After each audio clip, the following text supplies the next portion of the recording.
gue sekarang di atas 100 juta cuma dengan kerja di Indonesia 8-10 tahun. Ini 4 tips dari gue. Yang pertama, jangan pernah pindah bidang pekerjaan kalau misalnya nggak perlu. Gua kerja 8-10 tahun di Indonesia ya, bukan keluar. Selalu kerja di bidang yang sama, di software engineering. Ya paling beda-bedanya kadang-kadang jadi engineer, kadang-kadang jadi manager, tapi di situ-situ aja, di software engineering aja, nggak pernah pindah.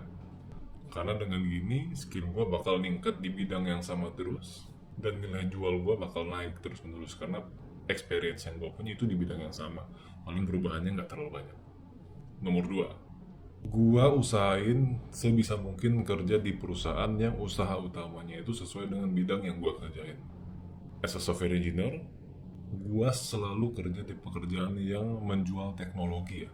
Contoh, kalau di Indonesia itu ada Traveloka, ada Tiket, ada Shopee, ada Tokopedia, ada Grab, ada Gojek, apapun itu. Di perusahaan-perusahaan ini bisa dikategorikan sebagai perusahaan yang menjual teknologi. Jadi misalnya gua sebagai software engineer kerja di perusahaan yang di software engineering, kemungkinan besar bakal jadi first class citizen. Kalau misalnya gua kerja di perusahaan pertambangan sebagai software engineer, itu udah beda tuh. Jadi perusahaannya itu bidang utamanya adalah pertambangan, tapi gue sendiri sebagai software engineer-nya, mungkin gue bikin webnya atau sistemnya, tapi sebenarnya hal yang membuat company untuk dapat keuntungan itu adalah dari pertambangannya, bukan si software engineer-nya atau dari software-nya. Makanya mungkin ketika gue sebagai software engineer kerja di perusahaan yang bergelut di bidang pertambangan, akan kecil kemungkinan untuk jadi first class citizen-nya. Kemungkinan besar bakal jadi second class atau bahkan third class, yang secara otomatis akan ngaruh ke salary kita, karena kita bargaining di perusahaan yang nggak sesuai dengan bidang yang kita kerjain gitu.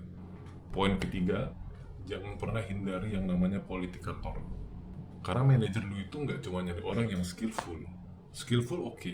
Kalau lu jadi orang yang skillful, lu bakal sangat oke dan bakal sangat gampang menyerap apa yang ada di kantor.